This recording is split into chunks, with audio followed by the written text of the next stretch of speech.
Bashkimi Evropian ka gjobitur Google-in me një shifër rekord për 890 milion euro. Sipas Brukselit, giganti i teknologjisë ka kryer 2 shkelje që kanë të bëjnë me rregullat e konkurrencës në tregun digjital.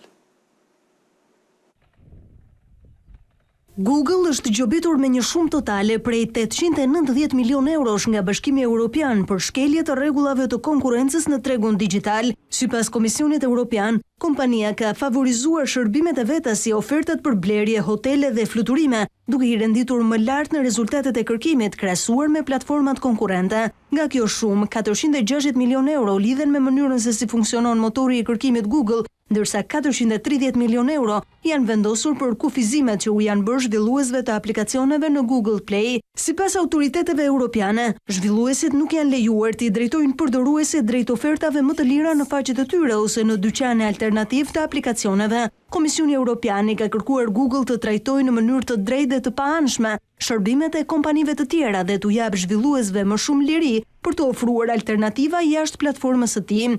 Sipas komisionit, përfituesit kryesor të këtij vendimi do të jenë konsumatorët evropian, të cilët pritet të kenë më shumë zgjedhje dhe një konkurrencë më të ndershme në shërbime digjitale.